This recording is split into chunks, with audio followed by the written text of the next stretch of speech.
Muy buenas tardes, hoy nuevamente para encontrarnos y hablar sobre temas de filosofía de la ciencia y en particular en un tema que nos hemos enfocado últimamente que tiene que ver con ciencia, tecnología y sociedad. Y en relación a este tema de ciencia, tecnología y social, pues habíamos abordado ya anteriormente algunos aspectos de orden histórico, otros ya más aplicados, y en particular pues en la jornada de hoy, donde hay de fondo pues un documento que se compartió con los colegas del grupo que asiste a la tertulia, y es el de Tecnociencia en la formación de tecnólogos en el SENA Colombia, en mayo, publicado en el año 2018 y escrito por Luis Francisco Ochoa. E igual pues hay también un documento que es el que le fue publicado en la revista Eicasia a Luis Francisco en comienzos de este año. Pero pues igual como se ha dicho, los aportes de otros colegas o lecturas que se hagan de manera independiente, pues también valen como parte de ampliar las posibilidades para la discusión o reflexión alrededor del tema. Lo que indica pues que podemos tener aportes desde diferentes, digámoslo así, como enfoques. Igual algunos aspectos que en su momento tal vez podremos adentrarnos y que puede ser con relación a lo compartido por el profesor Trejo, como por una manera de hacer claridad y distinción entre lo que se está trabajando desde la perspectiva de este grupo tuyo. Como una breve para poder dar como algún punto de inicio en la conversación de hoy, pues quiero tener en cuenta lo planteado en el documento de Tecnociencia en la formación de tecnólogos en el SENA, y es como hay una red de relaciones entre esta producción tecnocientífica a partir de, digamos, como de la infraestructura de la formación que se está dando en el país o que se ha venido dando en el país, como un entramado que vincula al complejo industrial, el carácter académico y los ámbitos de defensa que se ven plasmados en los planes de desarrollo económico y social, tanto a nivel nacional como local, nacional, y que pues esta es como la parte más visible del proceso de tecnociencia, pero que pues específicamente se ha venido dando en un desarrollo después de la Segunda Guerra Mundial. Con ese pues le cedo la palabra a mis compañeros, ya sea a Rodolfo o a Luis Francisco. Bien, en relación a lo que acaba de señalar Astrid, deseo complementar con lo siguiente. En el examen de los documentos que había señalado el profesor Trejo, hicimos una indagación y como ustedes saben, enviamos un correo en esta semana donde había un pequeño video donde estaba algunas discusiones o comentarios entre Astrid y mi persona en relación con el documento del profesor Trejo, del cual solamente pudimos obtener un solo texto, pero que es un texto valioso de Roger Sepúlveda, de la Universidad del Atlántico, donde hace un breve estado del arte acerca de los fundamentos de discusión filosófica sobre la técnica y la tecnología en Colombia, teniendo en cuenta la literatura especializada, en este caso del área de la filosofía y la relación entre filosofía y tecnología.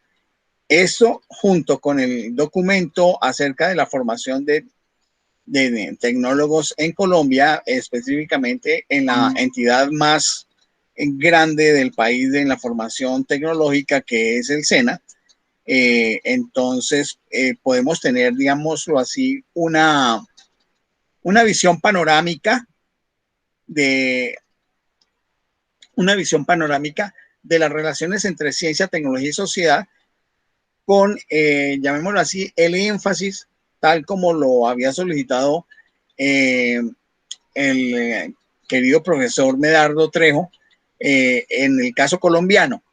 Él apuntaba aún más que a las regiones, pero digamos que en el caso colombiano. Entonces creo que los dos documentos, el de Roger Sepúlveda de la Universidad del Atlántico, que fue el único que se pudo rescatar de todo el dossier de más de 1.200 páginas de ese Congreso de Filosofía de la Tecnología hecho en el año 2017 en Salamanca, en la Universidad de Salamanca, más el documento que construí en el año 2018, pues es materia interesante para poder examinar las relaciones entre ciencia, tecnología y sociedad. Sí, para el caso colombiano, pero también, como aquí está Roberto, podemos mirar en contrastación con lo que dicen estos documentos, qué pasa también en el Paraguay. Y si llega, pues, Estela, podríamos tener alguna visión acerca de México. Eso era lo que yo quería, pues, como redondear de lo que ha pasado en los últimos 7 días. Bueno, bienvenido, profesor Trejo. Entonces, siguiendo pues esta introducción o visión panorámica de Luis Francisco para entender pues cómo se ha ido moviendo el proceso de búsquedas y de lectura, pues quiero como rescatar elementos del texto de Tecnociencia en la formación de tecnólogos en el Senado, que me pareció que tiene elementos como didácticos, como elementos que poco a poco pueden adentrar a una persona que desconozca sobre el tema y que se pueda convertir como en un ABC para quien quiera seguir profundizando, dado pues la intención que tiene esta tertulia de filosofía de la ciencia una vez que se suba el video a YouTube. Entonces, como una ayuda para quienes estén indagando. En este caso, pues, entendemos que hay una relación o está dado por una investigación de carácter aplicado en los tiempos actuales. Y llamémoslo tiempos actuales, como había mencionado anteriormente, pues tomando como base todo ese proceso que se viene o se vino gestando después de la Segunda Guerra Mundial, donde las relaciones entre sistemas de formación, de educación, con los sistemas de producción y con la generación de nuevas tecnologías, va creando una red de relaciones. Eso es lo que hace que en un momento dado la formación de nuevos profesionales, ya con una visión tecnocientífica, sea necesaria para las condiciones de la sociedad actual, lo que hace que cambie esa visión de una educación centrada en el carácter enciclopédico y se convierta en una formación académica más para trabajo aplicado. A lo largo de lo que, digamos, de lo que pasa en el siglo XX y lo que va en el siglo XXI, pues el gran crecimiento, el alto crecimiento de la producción científica y de la producción tecnológica, pues van formando como un conjunto de red o de red de relaciones donde las actividades que se realizan en investigación, desarrollo tecnológico e innovación hacen lo que conocemos o lo que se venía conociendo como lo de la triple hélice, la relación entre empresa, Estado y sociedad, que pues para el tiempo ya de hoy, pues hablamos hasta de la cuádruple hélice, y donde uno ve que ya la forma como se organiza jerárquicamente la sociedad, pues ya no está dada solamente por unas relaciones de conocimiento académico, sino de cómo se forma a las nuevas generaciones para que ocupen un lugar en este nuevo orden de organización social.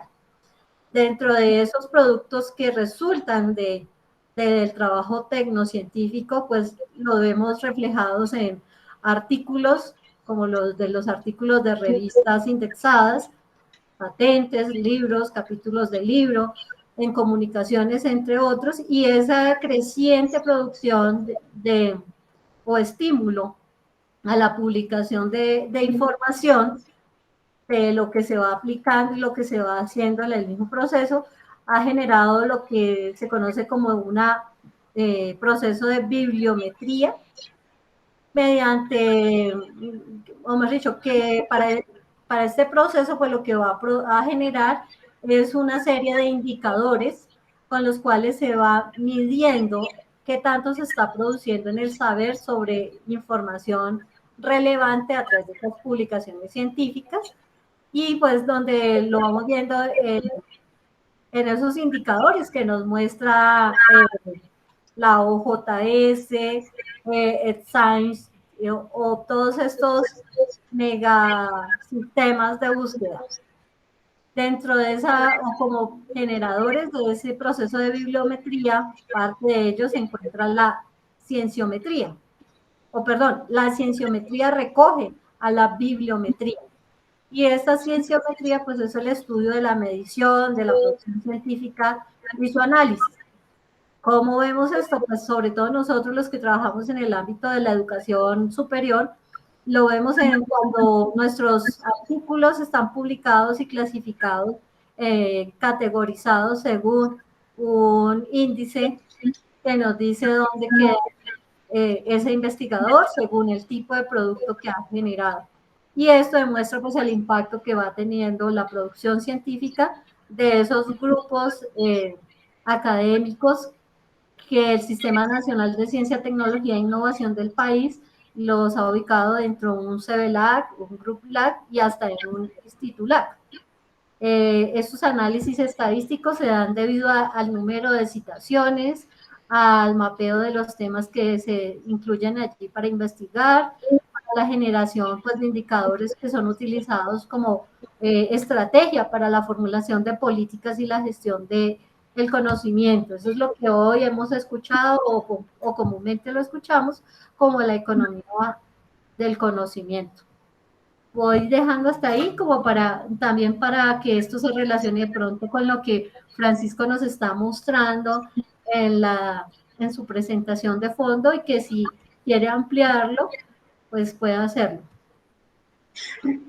Sí, bien, Astrid, muchas gracias. Sí, saqué esta ayuda con el propósito de mostrar lo siguiente. Habitualmente en la visión internalista de la filosofía de la ciencia, en la visión internalista de la epistemología como una parte de la filosofía de la ciencia, pues uno puede analizar la manera como se construye el conocimiento filosófico, científico y el conocimiento tecnológico, de cómo se construye el conocimiento científico, los análisis filosófico-metodológicos acerca de lo que es la investigación científica y todo lo relacionado con esa parte que es tan específica y académica.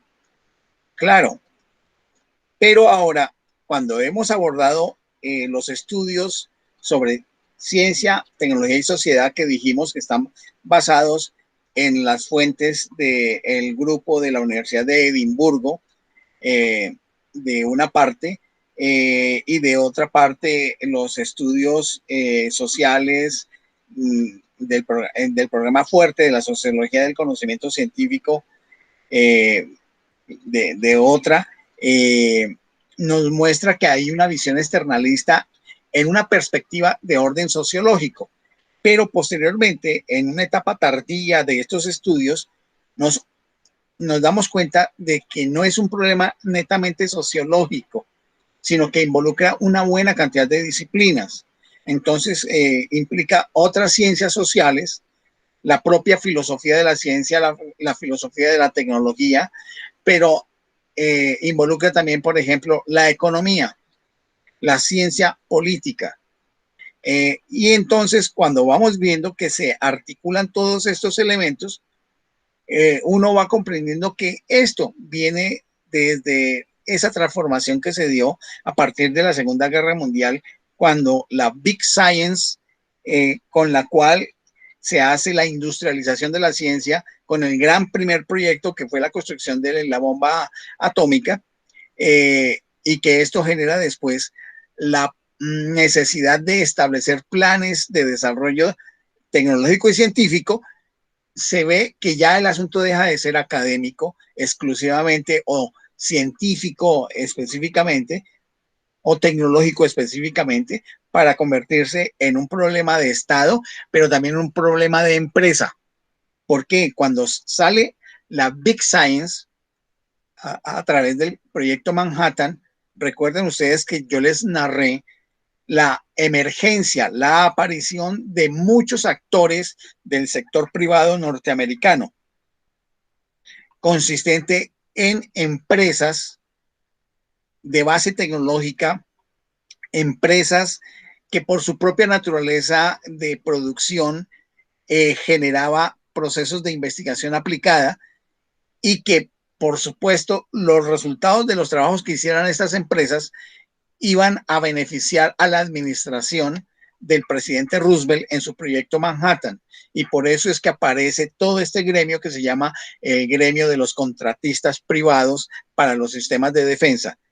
Y allí, con este amalgamamiento de el sector oficial de gobierno, el sector de las Fuerzas Armadas y los contratistas, se configura lo que posteriormente Eisenhower llamó el complejo militar industrial. Es el desarrollo de ese complejo militar industrial genera posteriormente que haya una emergencia autónoma por parte de las agencias privadas, de las corporaciones privadas, y es cuando surge ya el concepto tecnociencia, que junto este concepto con lo que ya se venía de la planificación de la ciencia y la tecnología en favor de los procesos de desarrollo de los países por la iniciativa norteamericana, nos lleva a lo que hoy conocemos y que de pronto ha sido el interés del profesor Héctor, de cómo vinculamos el sistema educativo a todo esto.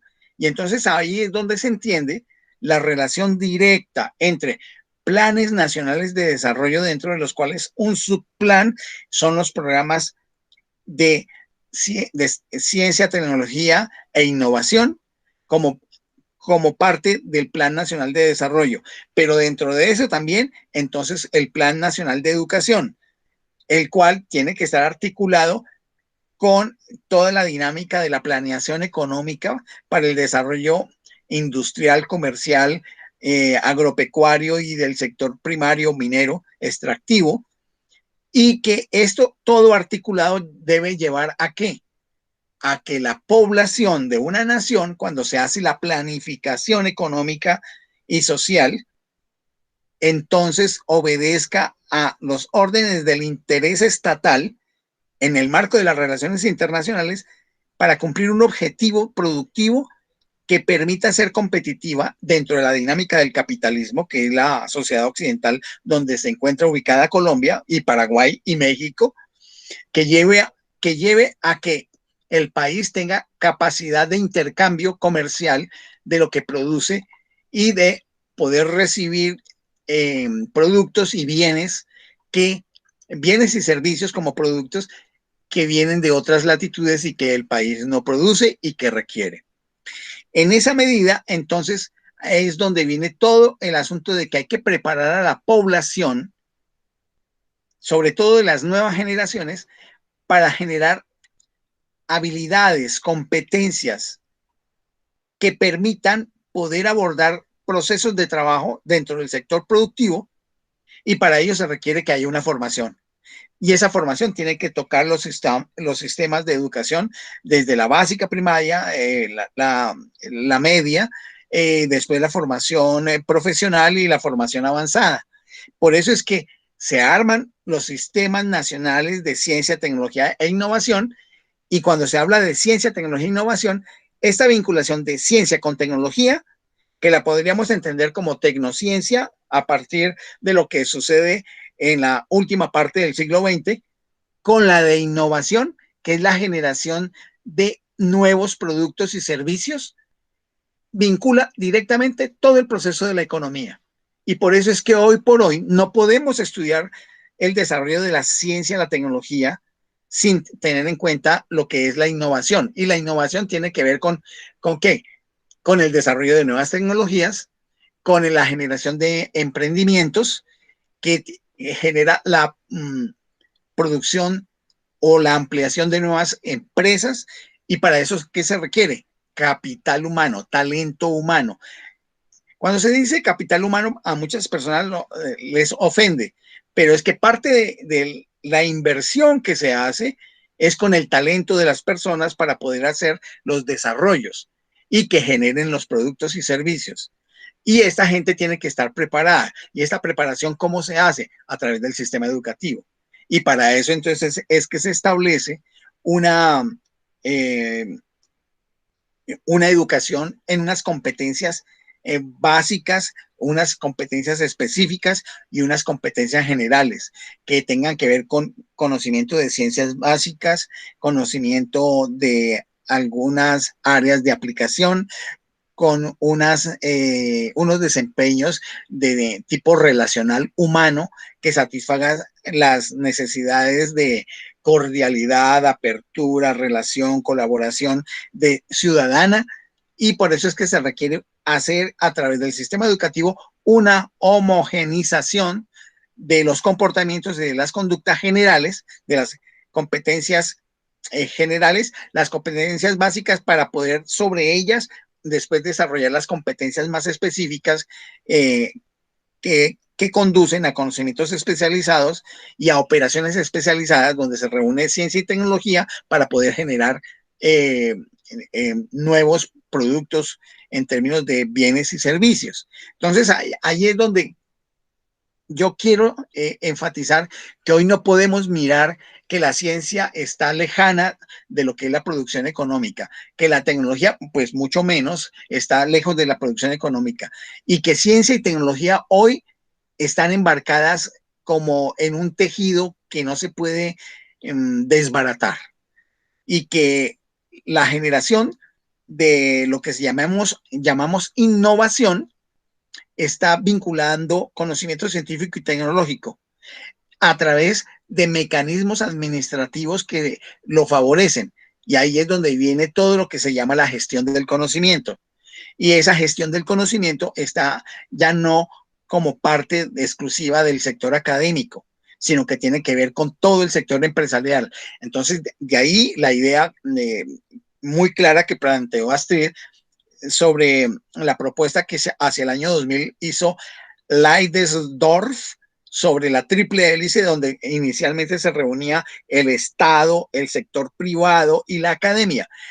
Y ahora se llama la cuádruple hélice, donde se reúne sector privado, o sea, el sector empresarial, la academia, el sector público, es decir, el Estado, y los representantes de la sociedad civil en términos en términos de asociaciones, confederaciones, ya sea de usuarios, ya sea de visores del desarrollo económico social, ya sea de áreas de los trabajadores sindicalizados, ya sea de comunidades regionales, etcétera. Este cuarto sector que fue por presión social que se estableció, genera lo que hoy conocemos como la cuádruple hélice. Y el Plan Nacional de Desarrollo de Colombia, junto con los objetivos que tiene específicamente el Ministerio de las Ciencias, Tecnología e Innovación, hoy tiene en cuenta esta cuádruple hélice. Entonces, con esto que estoy tratando de señalar, no podemos hacer una desvinculación de todo el proceso de el desarrollo de las ciencias, de las tecnologías, del desarrollo de nuevos productos entendidos como innovación, del proceso económico y con ello de la capacidad de competencia del país en el intercambio de bienes y servicios con otras naciones a través de tratados que no son de libre comercio realmente, no son, no son tratados de libre comercio, sino que son tratados de un comercio que ya está conculcado donde se dice que usted me vende tal cosa y yo le vendo tal otra. La parte libre está hasta cierto punto en el establecimiento del tratado, aunque quien tiene la mayor capacidad de intercambio y en la mayor capacidad de inversión es el que va a tener la sartén por el mango. Estamos hablando de países como los Estados Unidos de América o del conjunto de países de la Unión Europea. Y en esa medida pues se establecen los tratados de libre comercio. Y por supuesto, esto les ha beneficiado a algunos países con sus distintos sectores. A otros países no les ha beneficiado tanto, solamente a tal vez a algunos sectores dentro de esos países. Y en el caso de Colombia ocurre eso. Han habido beneficiados de los tratados de libre comercio, pero no es la mayoría de la población, sino los sectores que han sido beneficiados de los procesos de intercambio por el sector de producción en el cual estaban involucrados y a los cuales el país se comprometió. Pero aquí es donde vamos viendo entonces que las relaciones entre ciencia, tecnología e innovación dentro de la dinámica de la producción, tal como aquí aparece en la gráfica que les estoy mostrando, que la miraremos con detalle.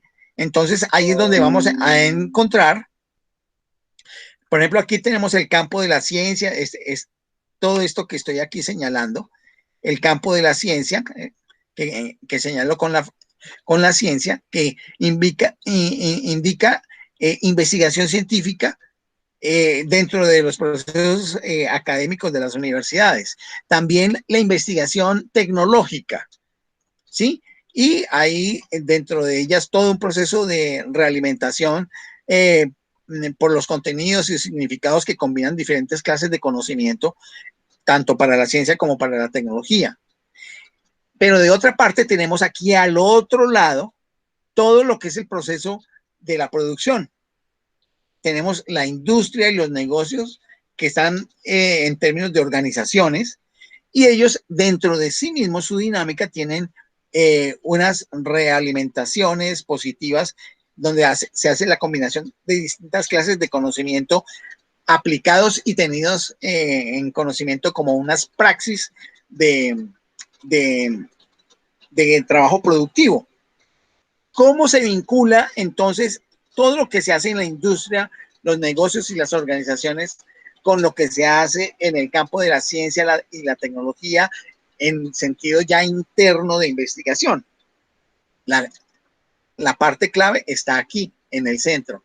El punto clave es el trabajo de la ingeniería y la metaingeniería. Y cuando estamos hablando de ingeniería, esto quiero pues ser lo más claro posible, estamos hablando de toda el área de conocimiento que tiene que ver con el diseño.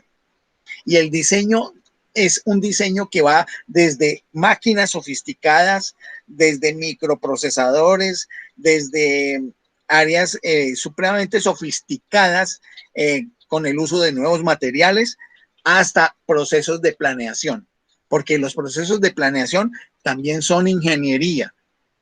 En la planeación lo que se hace son diseños de acciones en el tiempo, trabajando en términos de tiempos y movimientos, usando recursos dentro de los cuales hay recursos físicos, materiales, financieros y dentro de los cuales también hay talento humano que se involucra. Entonces, el proceso de la ingeniería y la metaingeniería es el vínculo que permite articular los conocimientos científicos y tecnológicos con todo el proceso industrial, todo el proceso comercial, todo el proceso extractivo de la economía en sus distintos niveles, tal como lo habíamos señalado la vez anterior, que hay un sector primario o extractivo de materiales del suelo, de materiales de la parte geográfica de los países, donde está el sector agroindustrial, que tiene que ver con todo el sector agrícola y ganadero, y que ya no se trabaja de manera tan artesanal, sino que tiene ciertos procesos de multiplicación industrial. Está el sector industrial propiamente dicho, que tiene que ver con la infraestructura de las fábricas donde se hacen las conversiones de las materias primas en productos a través de sofisticados procesos de conversión. Y está el sector de los servicios, que va desde los servicios más sencillos que pudiéramos conocer, como el del transporte, las comunicaciones, los servicios de alimentación, los servicios de aseo, servicios generales, hasta llegar a servicios sofisticados, por ejemplo, de turismo, servicios financieros, servicios bancarios. Es un área supremamente grande que atiende también necesidades de la economía. Entonces, todos esos sectores que están justamente en esta área se alimentan a través de la ingeniería y la metaingeniería de lo que se ha obtenido aquí en la investigación científica y tecnológica, que hoy por hoy la conocemos como metaciencia. Lo más interesante del asunto es que quienes poseen el dominio y la inversión tanto en ciencia y en tecnología, hoy también son propietarios de esta área de la cual ha sido proverbial su propiedad. El área de la industria y los negocios, donde está toda la parte financiera, pues hoy financia esto. Entonces, es todo un sistema supremamente articulado donde no se escapa nada, nada es independiente. Todos estos campos están ocupados por talento humano formado en distintas áreas y están ubicados como, llamémoslo así, mecanismos dentro de un gran engranaje que es una inmensa máquina de producción.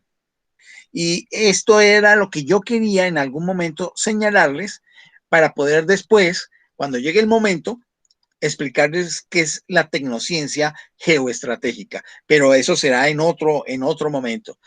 Con esta explicación que acabo de hacer sobre estas relaciones de la ciencia, la tecnología, todo el sector productivo y su vínculo a través de la ingeniería y la metaingeniería, que es la ingeniería de la ingeniería para mejorar los diseños ya realizados, quisiera pues finalizar para dar la oportunidad a los demás compañeros y ya con ello, con esta comprensión global, entender por qué el gobierno colombiano y los gobiernos de todos los países se interesan por sus sistemas nacionales de ciencia, tecnología e innovación, porque es la vinculación entre el conocimiento y la economía.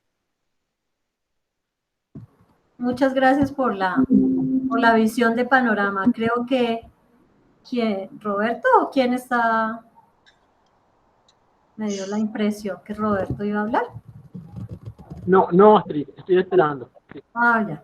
Entonces, como ir haciendo esta correlación. Entonces, ya vemos que hay toda una planeación de este sistema donde la ciencia, la tecnología, la innovación son ya un entramado que no es algo que surgiera de tiempos recientes, sino como lo vimos en otras tertulias, trae toda una herencia desde la Segunda Guerra Mundial con estos proyectos que se generaron con la Big Science, en el caso del proyecto Manhattan y de otros que de pronto se nos escapan en este momento, pero que poco a poco fueron mostrando que tendrían una manera de aplicarse y de generar unas nuevas formas de producir en la sociedad, donde ya no se vinculan por Estado solamente, sino está en la vinculación dada por planes, programas y proyectos macro que llegan a la población a través de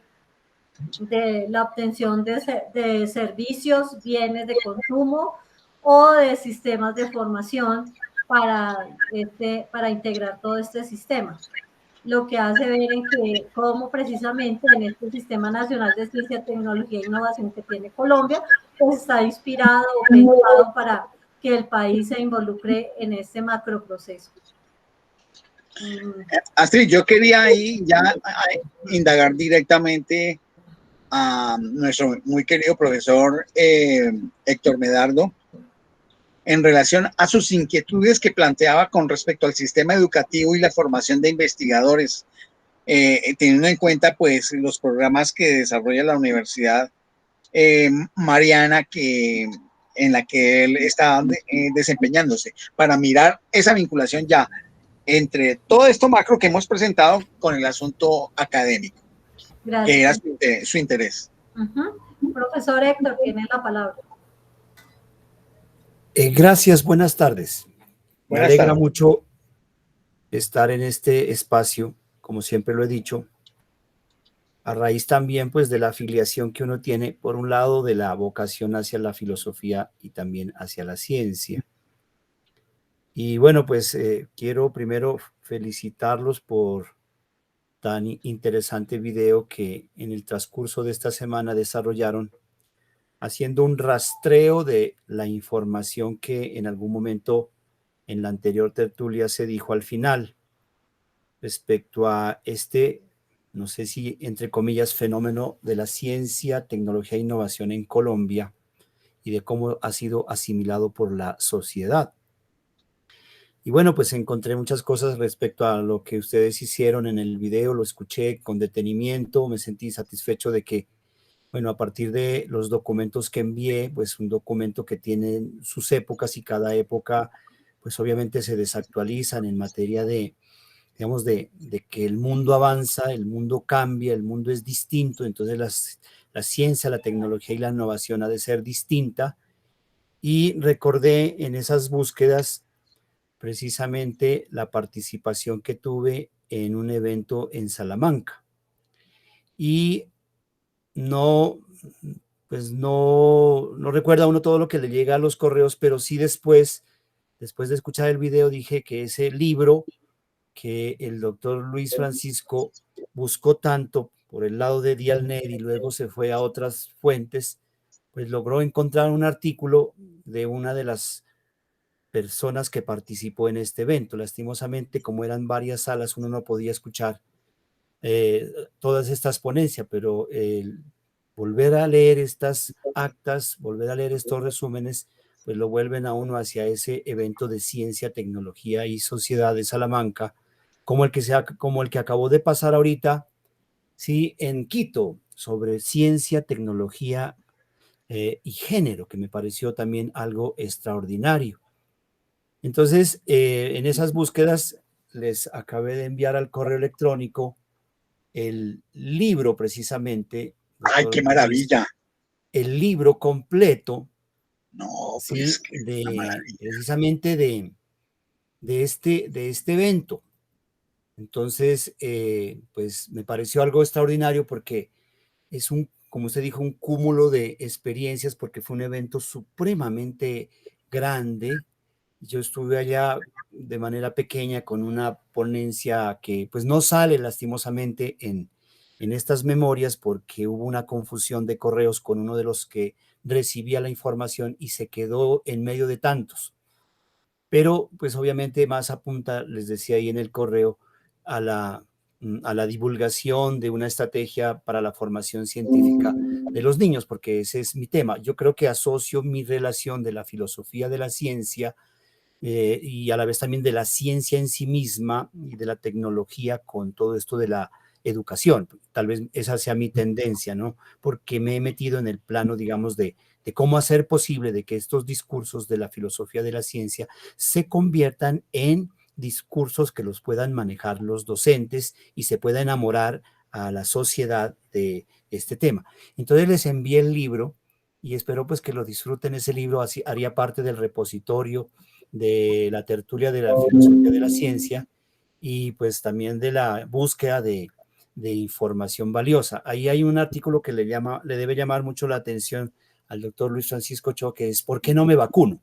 Es decir, ¿por qué hoy en día porque hoy en día no nos queremos vacunar algunos de los que estamos participando de este problema social y pandémico en el mundo?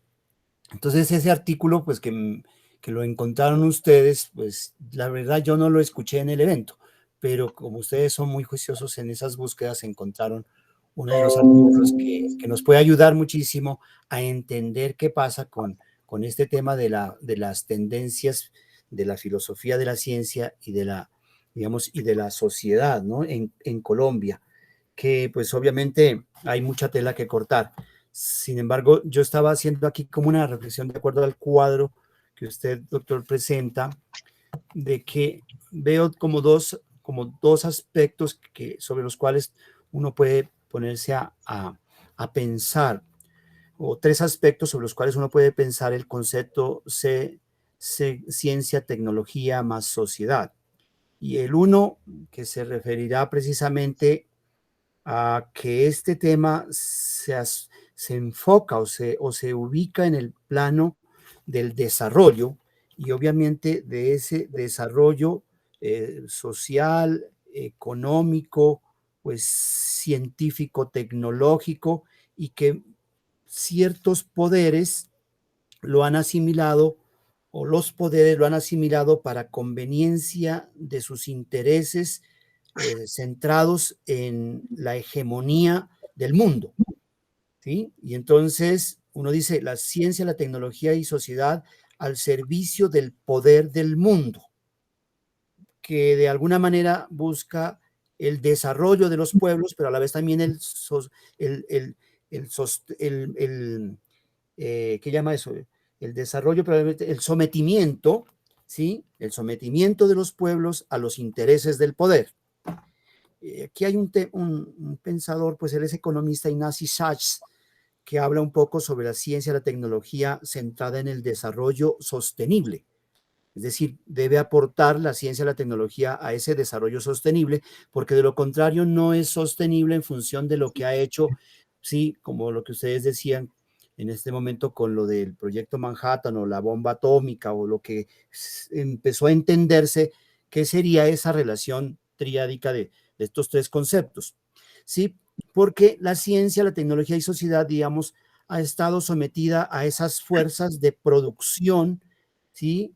En relación a los bienes y servicios que puede generar hoy en día, más en función de los sistemas de la información que le generan más servicios de los que se generó en el año, pues, de 1960, digamos, del 45 hacia acá, como resultado de la Segunda Guerra Mundial. Entonces, la ciencia y la tecnología y la sociedad, vista desde las fuerzas de producción, de la generación de conocimiento para la producción de bienes y servicios, y también de sistemas de información, que en eso precisamente es como que se cayó también en Colombia, en virtud de ver cómo pues nuestras regiones, que en un momento se llamaban polos de desarrollo, que a lo mejor eran 3 o 4 polos de desarrollo, estaban transfiriendo tecnología, transfiriendo ciencia para ver cómo empoderan desde, digamos, desde ciertas dinámicas de producción lo que Colombia estaba generando, lo que Colombia venía produciendo.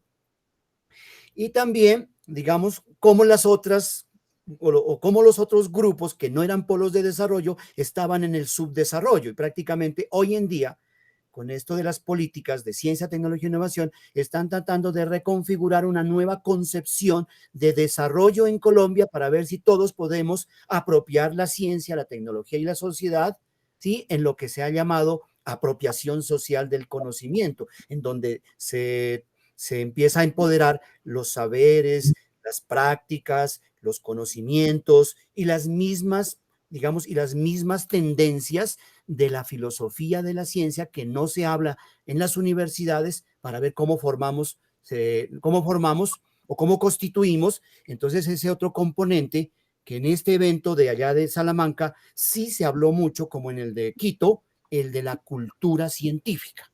Es decir, cómo fortalecer en la sociedad una cultura científica que piense científicamente los problemas, que los solucione y logre empoderar un país al alcance de las oportunidades que se tiene, como decía García Márquez en el documento Colombia al filo de la oportunidad, al alcance de los niños, porque es que la ciencia no ha llegado a los niños, ni a las culturas, ni a los grupos humanos para poder decir cómo leerla, cómo entenderla, porque obviamente ha sido un sistema de las élites.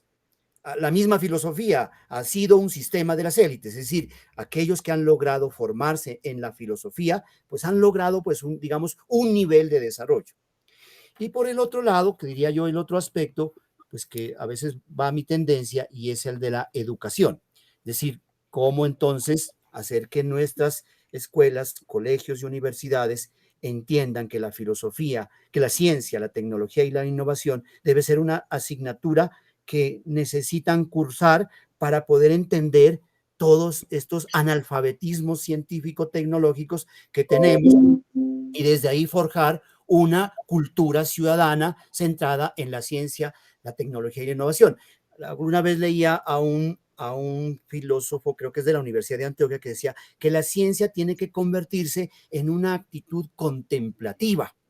Y esa actitud contemplativa nos debe llevar precisamente a empezar a formarnos filosóficamente en lo que los griegos decían de que la ciencia era una contemplación del cosmos, de las cosas, de las relaciones con la naturaleza, la física, y obviamente después de las cosas o de los objetos con los cuales la ciencia trabaja. Entonces me parecía interesante esa postura. Yo hace poquito, con la humildad que tengo, escribí un artículo que por ahí rueda, que no quiero que lo lean porque a lo mejor se van a decir todavía como que le falta mucho empoderarse de ese proceso de reflexión científico-tecnológica que se llama La utilidad de la filosofía de la ciencia en tiempos de posverdad. Eso está ahí en internet, por ahí ha de salir en Dialnet o no sé, pues si, digamos, hoy en día con el Google Scholar aparece bajo cualquier forma. Entonces ahí plantea yo sobre precisamente ese deseo de saber que tiene el ser humano en función de cómo convertir la filosofía de la ciencia en un elemento contemplativo que permita darnos cuenta de lo importante que es valorar los distintos saberes, las distintas relaciones productivas, las distintas formas de producción y la generación sobre todo del conocimiento como un deseo de saber, como un gusto, como una alegría, como una pasión, como una satisfacción que tiene el ser humano.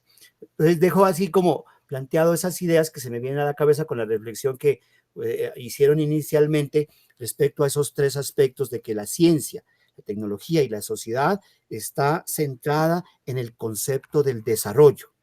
Dos, en la configuración de una cultura científica que ha de permitirle a los seres humanos darse cuenta de por qué el acervo histórico de la filosofía de Occidente permeó, como dice pues el filósofo, digamos, o el texto que siempre nosotros hemos leído en la formación de esto de la filosofía, ¿sí? En Latinoamérica, se me va en este momento el nombre, ahorita lo recuerdo, ¿sí? Y de cómo la ciencia, la tecnología y la sociedad sí, debe implicarse con la educación, debe implicarse con la educación para que ella pueda empoderar en los maestros el deseo de saber, en los niños, en los jóvenes, pues y obviamente en los mismos maestros, porque la verdad no tenemos, diría yo entre comillas, no tenemos, o tenemos algo sobre cultura científica en las instituciones educativas. Gracias.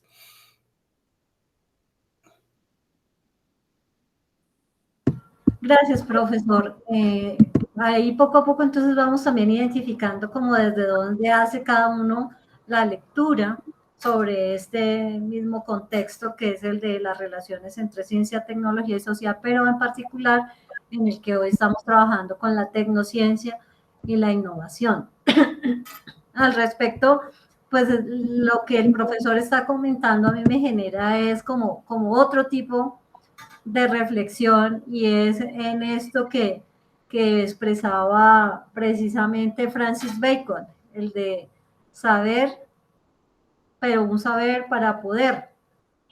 Y en ese caso, pues una reflexión muy de la meditación y de la contemplación, creo que es útil, sin embargo, está más marcado hoy por una, más bien como una intervención y apropiación sobre esos conocimientos, dado que precisamente lo que, pues por lo menos lo que nos están pidiendo a los educadores, a las personas que trabajamos en esta área, ya es para que generemos productos, resultado de ese trabajo y pues en algunas ciencias o campos del conocimiento que son más contemplativos, como el caso de la filosofía, lo que ellos llamarían productos, está expresado en los artículos de las revistas.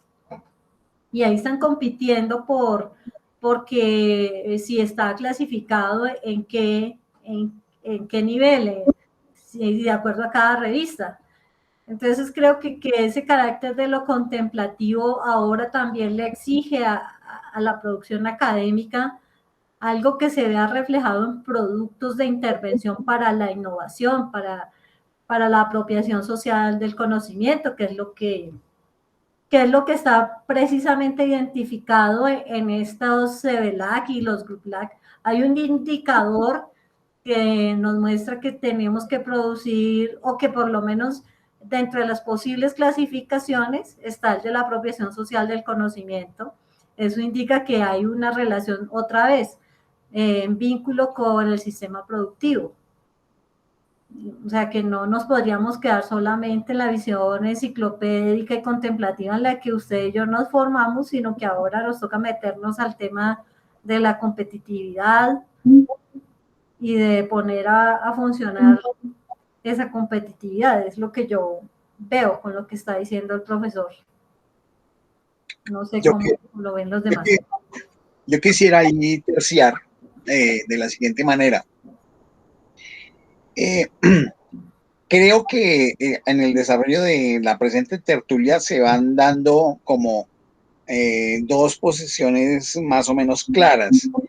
Hay una que está basada en la concepción deontológica de la ciencia y la tecnología en función humanista para el crecimiento de los grupos humanos, y por eso se plantea en términos del deber ser y cómo la educación podría tener un papel allí en ese deber ser, en la búsqueda de una sociedad feliz, de una buena vida, como sería un término muy clásico de la filosofía.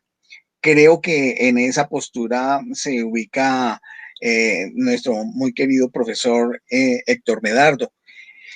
Y por supuesto, esta otra que no apunta desde el punto de vista deontológico, sino que es meramente testimonial de lo que está sucediendo. Es evidente que ambas posturas coinciden en que hay una relación entre señor y servidor, entre amo y siervo, entre dominus y servidor, lo cual implica que hay una élite que maneja eso. El asunto es que no es una nueva noticia. El desarrollo de la historia humana establece en cualquier pueblo unos autoelegidos o elegidos que orientan, dirigen y subyugan a otros que son mayoría. Es la saga de la historia humana en distintas áreas geográficas del planeta. Lo que está sucediendo hoy de manera sofisticada, donde el señorío lo maneja una combinatoria entre corporaciones que están financiadas de una manera soberbia por una banca internacional que son los mismos dueños de las corporaciones, y que se legitiman a través de las legislaciones que los estados, con sus empleados, que son todos el sector del área política y administrativa de los estados, incluyendo allí a todos los magistrados, jueces y miembros de los parlamentos que generan las legalidades de los sistemas jurídicos para sostener el sistema de relación de señor y siervos. Hoy sigue ocurriendo eso, pero de una manera más sofisticada. O sea, no ha cambiado el asunto. De hecho, esa visión clásica de la filosofía griega de la contemplación inmortal del cosmos como parte del conocimiento fue, como el conocimiento, fue una propuesta que era, sí, de los pensadores griegos. ¿Y quiénes podían pensar en la Grecia ateniense? Pues justamente los miembros de la élite ateniense, que eran los que tenían la posibilidad de disfrutar del divino ocio, del llamado arete. Y claro, pues en un área contemplativa, De hecho, las élites actuales siguen admirando las esteticidades sofisticadas, las producciones culturales exquisitas y cosas por el estilo, y dejan en la basura comercial de supuesta cultura a la población a través de los medios de comunicación de los cuales ellos son también dueños. Eso es indudable que se da. Pero contrasta esto, no contrasta, sino se articula también con algo que estaba mirando en un estudio muy así grosero y general de la fenomenología del espíritu de Hegel en la relación entre el señor y el siervo, lo que otros llaman el amo y el esclavo. Esa relación está ahí y es como si fuese consensuada esa relación. Pero también viene la oposición, cuando en la 11ª tesis sobre Feuerbach, Marx señala que hasta ese momento los filósofos estaban satisfechos con explicar el mundo en términos de una contemplación, pero que era el momento de transformar eso, porque el conocimiento y la observación del mundo era para transformarlo. De hecho, es una tesis también que es muy sugestiva, claro. Y hoy tenemos formas mucho más sofisticadas de hacer creer que transformamos el mundo, mientras que el dominio y el control sigue estando en las mismas manos. Entonces, eso es lo que yo observo en esta otra perspectiva, que es tal vez cruda, tal vez pesimista, dirían otros, de qué es lo que está sucediendo. Y entonces es más como una acción testimonial de lo que está ocurriendo. Ahora bien, si los maestros del mundo no tuviesen una visión deontológica de cómo a través de la educación se pudiera transformar el mundo, creo que colapsarían, porque su razón de ser es tratar de hacer el mundo mejor a través del proceso educativo. Eso yo también lo entiendo perfectamente. Porque al ponerme en los zapatos de los docentes del mundo, no solamente de Colombia o de Paraguay o de México, pues quieren que las nuevas generaciones sean mejores que sus antecesores. Pero lo que nos encontramos en la cruda realidad de los hechos, de los acontecimientos y de los comportamientos es que no pasa nada. Y al contrario, en algunos casos hay unos degradé de comportamientos, de desempeños que no generan una visión muy optimista acerca del futuro. Entonces, en medio de esto, pues, claro, uno diría, entonces, ¿para qué uno hace cualquier cosa? No, hay que seguir viviendo porque es que la vida es una exigencia diaria. Y justamente una actividad como la que hacemos acá en la tertulia sobre filosofía de la ciencia nos lleva a eso, porque es parte del existir y poder poner en funcionamiento todo el engranaje de nuestra capacidad reflexiva y de pensamiento, que puede ayudarnos de alguna manera a resolver no grandes problemas, pero sí pequeños problemas a partir del análisis de profundos problemas. Yo creo que en ese sentido sí viene siendo útil. Ahora bien, sabemos que como no tenemos el dominio y el control de las totalidades, porque somos solamente una pequeña mancha dentro de todo el mapa del escenario de la ciencia y la tecnología del planeta, de un país como el nuestro, que tiene sus contradicciones, donde hay elevados niveles de sofisticación en algunas cositas, pero también hay mucha pobreza, miseria y degradación por otro lado, pues esto que estamos haciendo acá creo que contribuye a elevar de alguna manera el nivel de calidad de nuestra capacidad reflexiva. Y por supuesto sí aliento a que las visiones que sean optimistas de tipo deontológico, hombre, tienen que seguir existiendo porque hay otras generaciones que están llegando.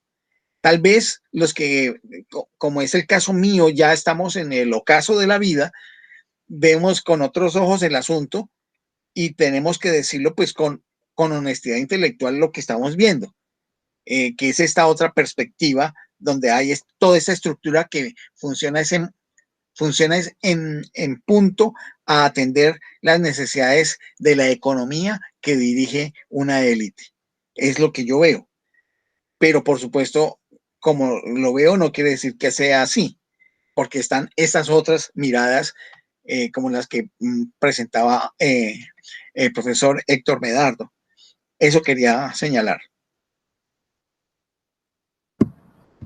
Muy bien, muchas gracias al respecto de hacer esas aclaraciones o de esos aportes para poder ver que hay varios matices y que no podríamos quedarnos solamente con una parte de la perspectiva. En ese sentido, no sé cómo lo tienen, cómo lo puede visualizar, por ejemplo, Estela en la perspectiva desde México y de la experiencia que se da allá, dado que México, por ejemplo, es una influencia muy fuerte para el resto de América Latina, por ejemplo, o como lo ha identificado Roberto en su rol allá en la universidad donde labora.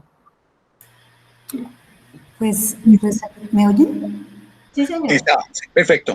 Tengo problemas aquí de conexión porque estoy en la oficina. Pues aquí definitivamente es igual. O sea, quienes ostentan las últimas versiones de ciencia y tecnología son un grupo muy reducido, y ahora esto de la pandemia mostró cómo la brecha se abría muchísimo más, porque muchísimas de las personas que tenían que empezar a estudiar a distancia desde sus casas, pues no tenían el celular, no tenían la computadora, mucho menos un celular, o no, es al contrario, no tenían celular, mucho menos una computadora, y entonces pues van quedándose rezagados. Ahorita están en el dilema de cuándo se va a volver a las clases presenciales, y pues eso no se ve para cuándo. Entonces, yo pienso que esta pandemia también ha mostrado esa cara que no se veía, ¿no? El acceso al Internet, que supuestamente en algunos lugares debe ser gratuito, como en las universidades o en los centros educativos debe haber un Internet en la biblioteca o las cuentas para los estudiantes. Y pues mostró las flaquezas que hay en todo este avance y en todo este sistema. Y pues lo mismo, ¿no? La detención de los mejores equipos, de los mejores equipos de investigación, equipos físicos, siempre están detentados por las organizaciones, ¿no? Entonces, pues no veo nada diferente de lo que está sucediendo allá.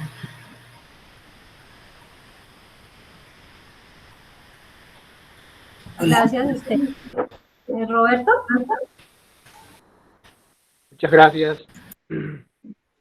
Escuché con atención las presentaciones de Luis Francisco, del profesor Trejos también, y contrasté también la situación aquí de la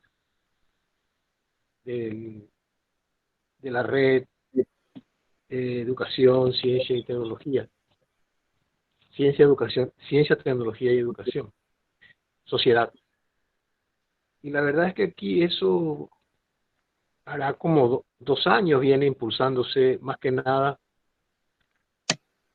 por parte del CONACYT, Consejo de Ciencia y Tecnología, que ha tenido por lo visto un recurso, un apoyo de esta institución iberoamericana, y comenzaron a dar unos cursos para formar especialmente en profesores de colegio de nivel intermedio, incluido también en algunos profesores de universidades, para que comiencen a trabajar estos conceptos.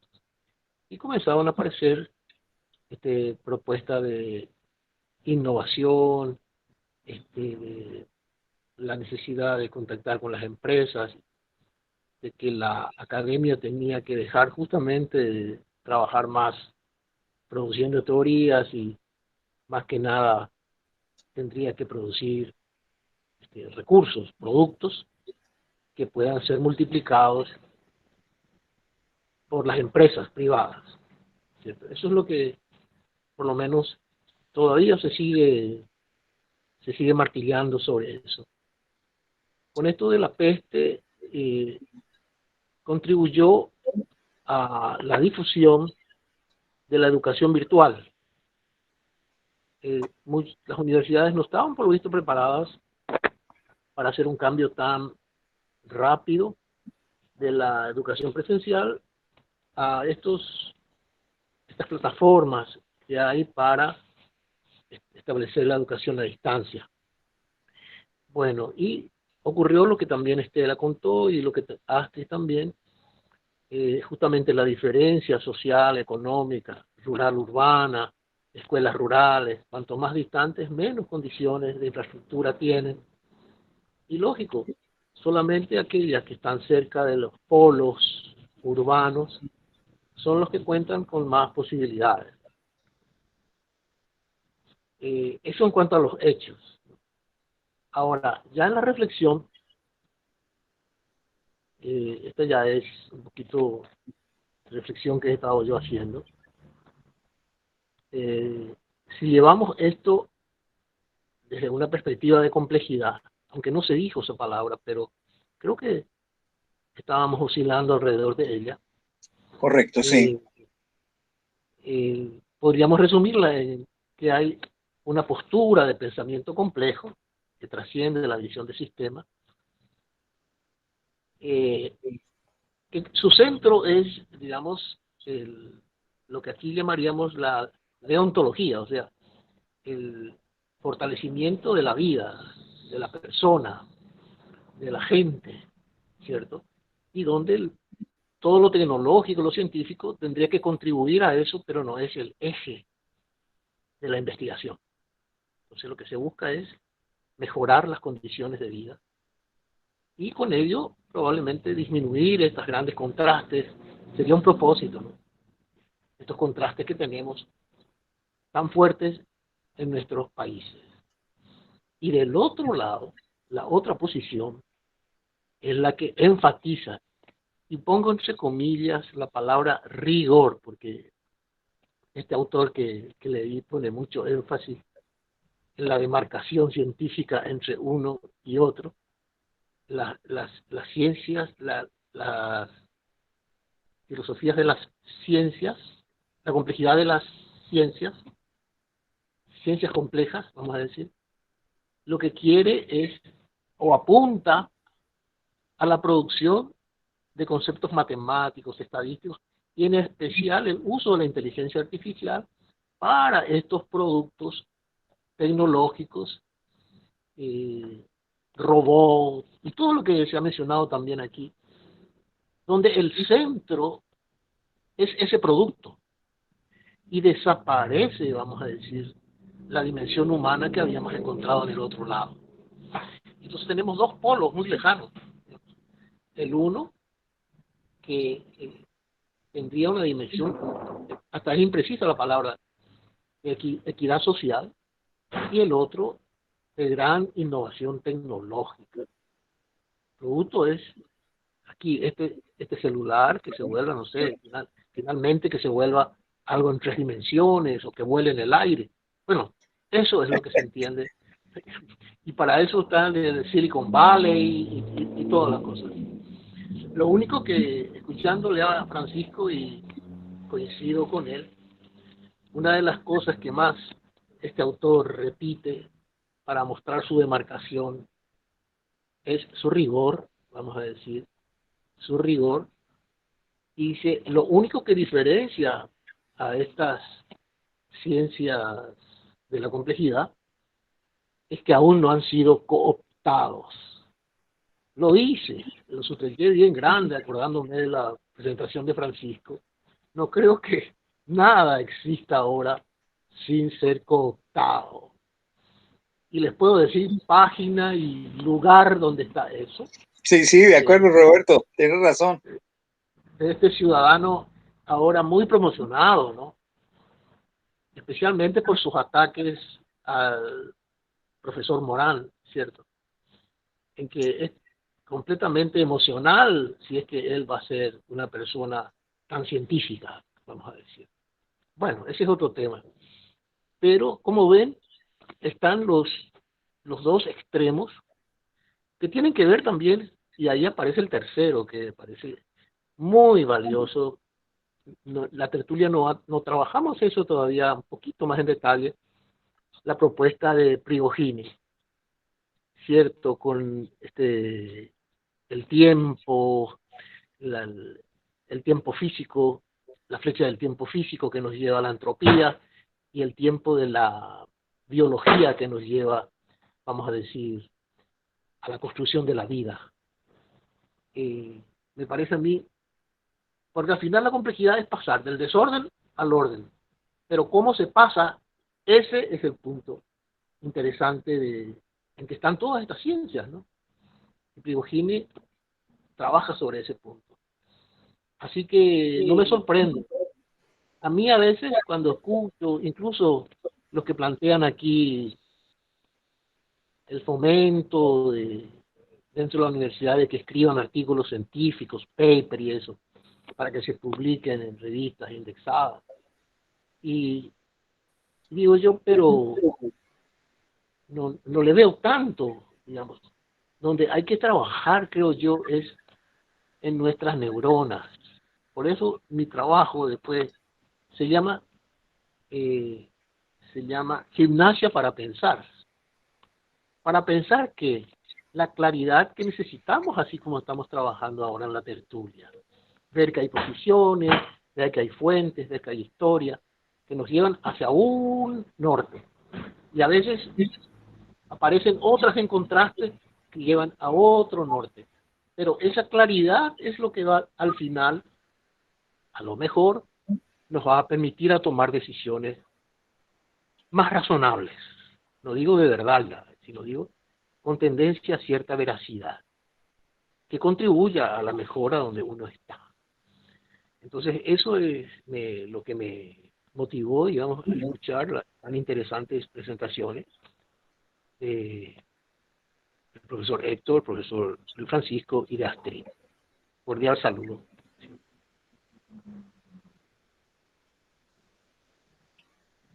Gracias, Roberto.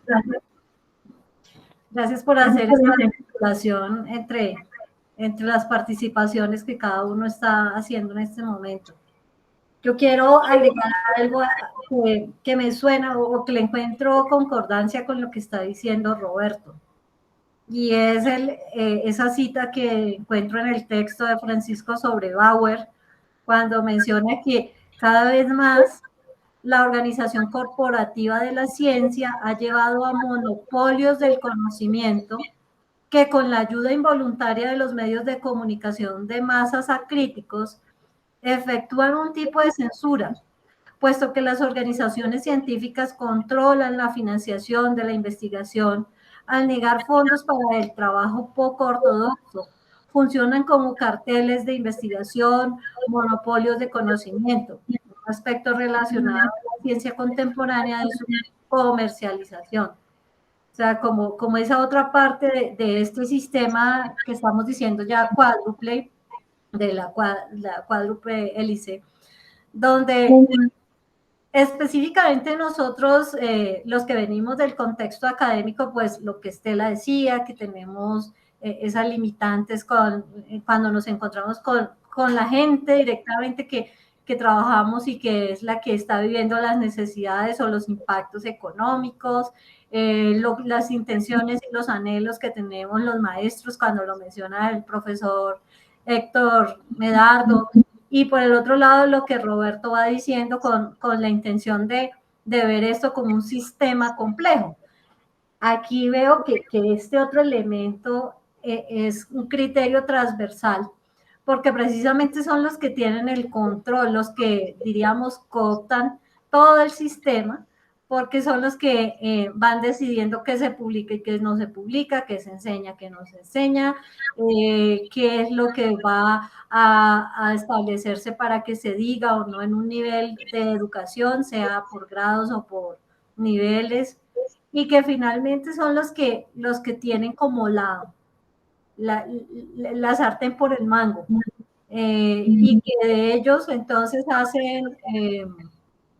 hacen como portavoz los medios de comunicación, donde lo que sacan al público, lo que le muestran a la sociedad es, mire lo que hemos alcanzado, y a veces a mí me parece no sé, como paradójico, como que no debe, no tengo cómo expresarlo, y es cuando, este muchacho que era tan pobre y que no tenía recursos, pero se inventó la manera de cómo hacer sus clases por internet. O sea, es como si además este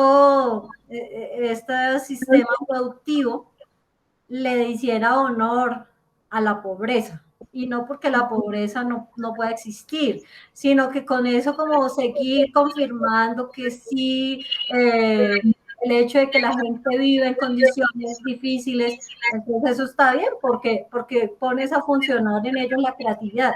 Entonces, como justificar la estratificación que se vive haciendo de la sociedad para decir que eso está bien o que eso es lo pertinente que podría ser. Porque entonces sí despierta en la gente la creatividad. Es como justificar el que tiene poder, entonces lo tiene que seguir sosteniendo, porque es que eso, gracias a eso es que existe una sociedad que se inventa cosas cada día. Y ahí es donde yo veo que es como a la vez... como si todos ayudáramos a que ese statu quo pues se siga sosteniendo, y no porque diga que lo vamos a romper, no, sino porque es como cuando el que está sufriendo o el que está pasando necesidad, entonces antes agradezca.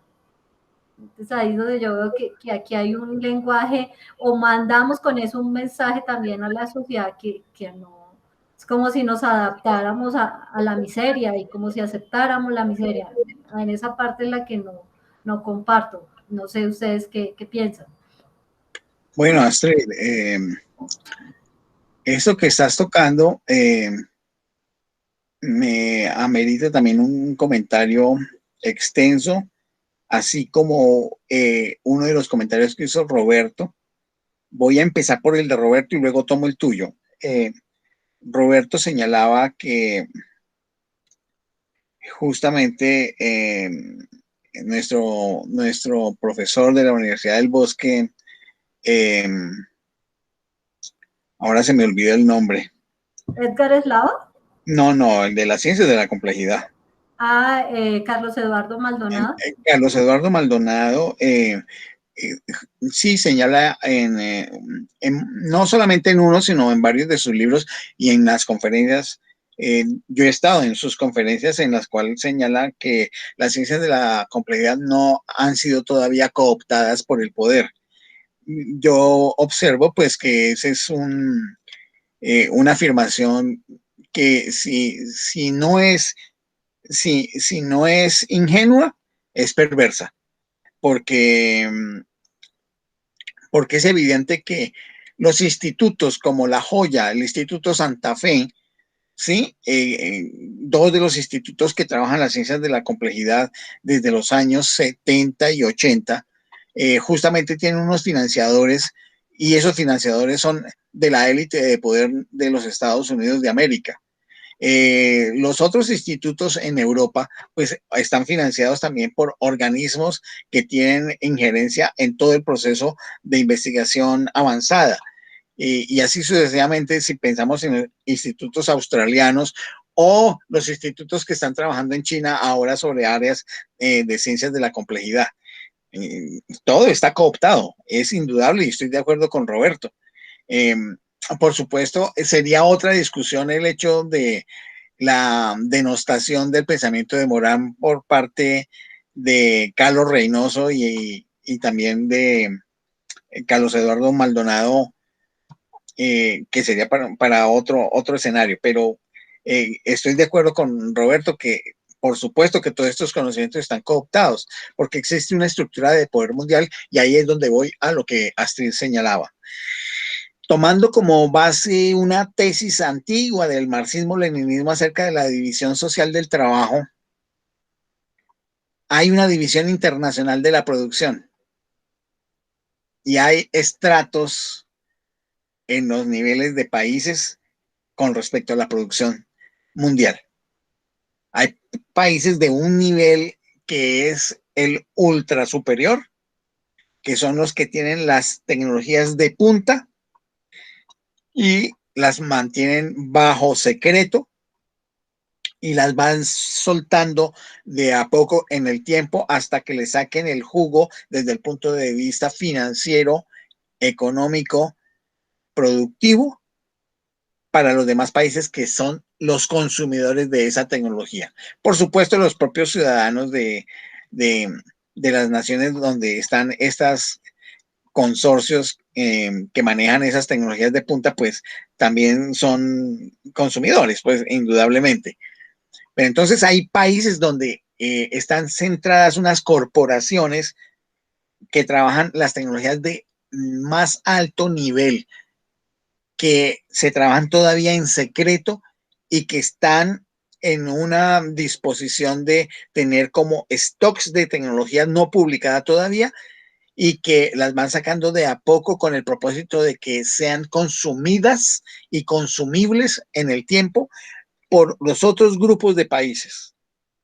Y esto entonces va haciendo que la planificación de la ciencia y la tecnología que ellos hacen no está dentro de los planes nacionales de desarrollo, por ejemplo, de los Estados Unidos ni de Alemania, y me supongo que ni de China ni de Rusia, sino que hay una parte visible de los planes nacionales de desarrollo de ciencia y tecnología que sí se pueden ver por parte de la gente, pero hay otros planes ocultos. Y que estos planes ocultos son los que generan bienes y servicios de altísimo nivel, que en alguna medida los dejan ver algunas películas de ciencia ficción y que probablemente ya están funcionando y que los utilizan ciertas áreas, ya sean corporativas o de organismos estatales en alianza con las corporaciones para determinados fines específicos de dominio y control. Entonces, quiero destacar eso, que hay ese tipo de cosas. También hay otro segundo nivel de países, que son países que tienen cierto grado de desarrollo tecnológico y científico y que por supuesto consumen tecnologías de los niveles más altos, consumen sus propias tecnologías que producen para a su vez a otro grupo de países de menor desarrollo y que son países de un nivel de desarrollo intermedio. Que por supuesto ahí están muchos países europeos, algunos países asiáticos, ¿sí? Y por último están la recua de países que tienen también unas subdivisiones, que son los países, ya sea de América del Sur, con alguna excepción, que puede ser algo algo en Brasil, algo en México y en Argentina, los países africanos, los países de Oceanía y los países de el cercano, excepto Israel, el cercano y el Medio Oriente, que son, por supuesto, toda la América Latina con el Caribe, ¿no? Estamos hablando. Y estos son consumidores de todo tipo de tecnología y no tienen capacidad de competencia, pero en absoluto. Si hay algún nivel de capacidad de competencia es en el segundo bloque de países. Estamos hablando de los países de Europa, no todos, porque, pues, por supuesto, países como Alemania, Suecia, en alguna medida Finlandia, también Francia, pues están junto con las grandes potencias como China y Rusia, pues en los primeros lugares, pero los demás países de Europa sí. Entonces, esta división, que es una división internacional de la producción, nos lleva a que nadie salió en el partidor automático desde el mismo lugar, porque traemos una historia, y al traer una historia hay unas diferencias y unas desigualdades en ello. Por lo tanto, no existe ninguna democracia en el mundo. No existe ninguna democracia donde todo el mundo partió desde el mismo lugar, porque hay algunos pueblos que son más viejos que otros, aunque eso no tiene que ver con la vejez de los pueblos, porque el pueblo norteamericano es un pueblo joven, sin embargo está en la cumbre, ¿sí? Y hay pueblos más viejos Por ejemplo, Grecia es un pueblo viejo y Grecia es uno de los pueblos pobres de Europa. Sí, para decir nomás, y de esos países ahí emergentes que se compara en algunos casos con países de América Latina. Entonces, esta división internacional de la producción pues hace que los desarrollos de ciencia, tecnología e innovación estén a unos niveles que tiene que ver con la capacidad del talento humano, la capacidad de infraestructura, la capacidad financiera que tengan esos países. Y por supuesto, no, las brechas, lo que se llama las brechas de conocimiento tecnológico y de sociedad tecnológica, seguirán existiendo. Seguirán existiendo. Han existido y seguirán existiendo y yo no veo cómo se acerquen. Una cosa es que uno utilice aparatejos sofisticados y otra cosa es que tenga dominio sobre cómo se hacen y cómo se desarrollan y cómo se renuevan esos aparatejos. Una cosa es tener uno la posibilidad de utilizar cierto tipo de medios muy sofisticados y otra cosa es saber cómo funciona eso y cómo se puede mejorar. Eso no lo tenemos varios países, porque lo único que podemos hacer es réplicas o intentos de ingeniería inversa para ver si sacamos algo. Pero en la dinámica de la economía, donde hay una competitividad por precios, por volúmenes de producción, pues los países que tienen menor capacidad tecnológica científica y menor capital, pues tienen todas las de perder en una dinámica del mercado donde la calidad se impone y los precios se imponen. Y en esa medida, teniendo en cuenta que hoy por hoy muchas tecnologías de altísimo nivel se desarrollan en unos lugares, después se ensamblan en unos lugares intermedios y los terminados se hacen en los países donde la mano de obra es supremamente barata, pues hace que nunca vaya, en esta dinámica, nunca vaya a haber equilibrio y equidad social de las naciones, llamémoslo así, de los estados. No va a ser posible eso.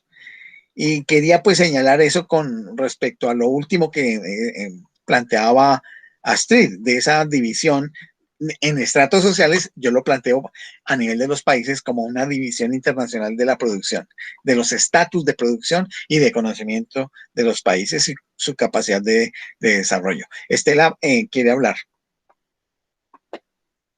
Sí, Estela, tienes la palabra. Se podría afirmar entonces que los primeros países, los que tienen la tecnología de punta, son los que proponen, pero luego se niegan a firmar protocolos y acuerdos como los de cambio climático. Pues sí, pero lo que pasa es que ahí es buena tu pregunta. Lo que pasa es que ahí hay una serie de cosas donde hay contradicciones, Estela y compañeros, hay contradicciones. Porque a pesar de que ciertos sectores de las élites de ciertos países consideran que hay ciertos peligros en el equilibrio planetario, supuestamente por el uso, por ejemplo, de energéticos derivados de combustibles fósiles, y que esa producción y ese uso de esas formas de producción de energía están debilitando el equilibrio ecosistémico del planeta. Hay otros intereses también dentro de los mismos grupos que abogan por utilizar hasta la última gota de petróleo, la última kilo de carbón, y después pasar a otro tipo de energías alternativas porque no hay que desperdiciar esas posibilidades de uso.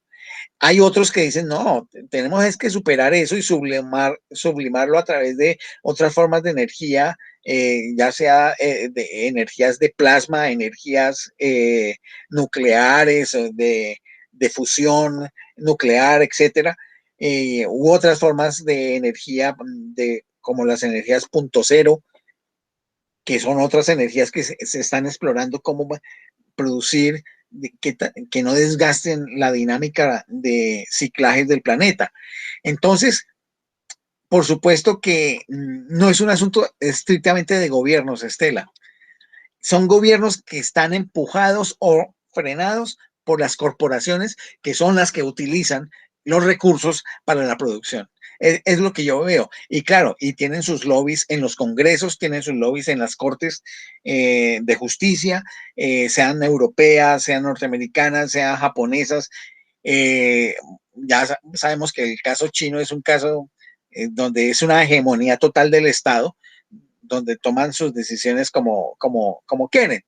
Y en el caso de Rusia, pues no estaría tan claro porque ellos tienen una posición un poco más independiente, tratando de sobrevivir y a la espera de los movimientos que puedan hacer los países de Occidente principalmente. Y en el caso de China hay una carrera violenta que quiere arrebatar la punta de producción y de hegemonía en los mercados y en las tecnologías hacia los Estados Unidos y la Unión Europea.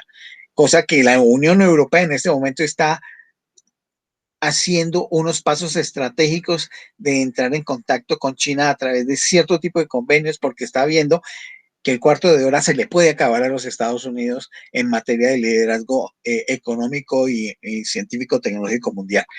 Ese es el escenario que yo veo ahí en esa puja, pero dentro de esa puja, quienes tienen el protagonismo son las corporaciones, que esas son las que hacen elegir a los presidentes, que les hacen las tareas a través de sus congresos y su justificación a través de sus cortes supremas de justicia en los respectivos países y las cortes internacionales, por supuesto, que rigen esto. Entonces, creo que el asunto está por ahí. Hay mucho lobby, Estela, mucho lobby, y el lobby es presión, generar presión económica, presión psicológica, política, social, y en algunos casos puede ser hasta presión física sobre quienes tienen que tomar decisiones. Es como lo veo, Estela.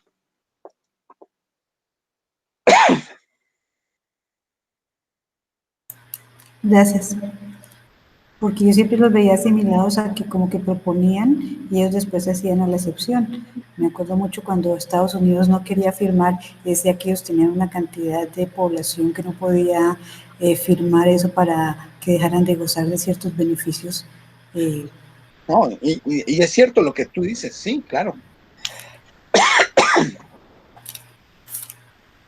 Bueno, muchas gracias por esa, digamos, por ese preguntar y esa ampliación a las incógnitas que se van dando.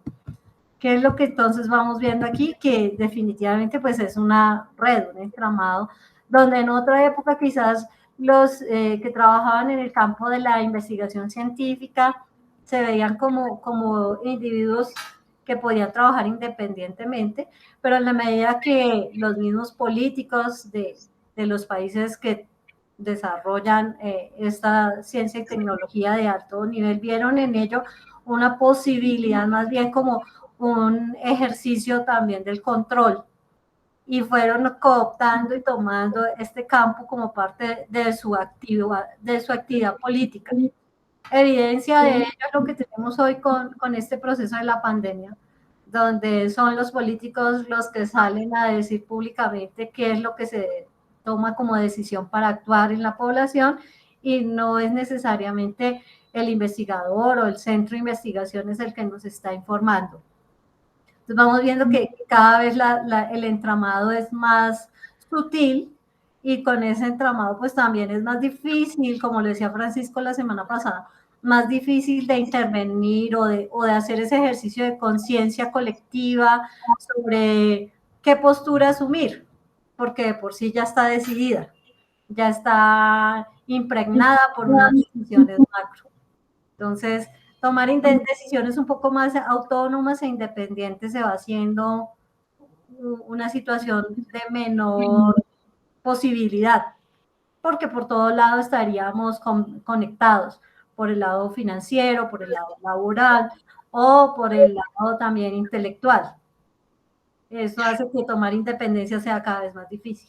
Claro, gracias a Astrid porque me hiciste recordar de lo siguiente para información de profesor Héctor.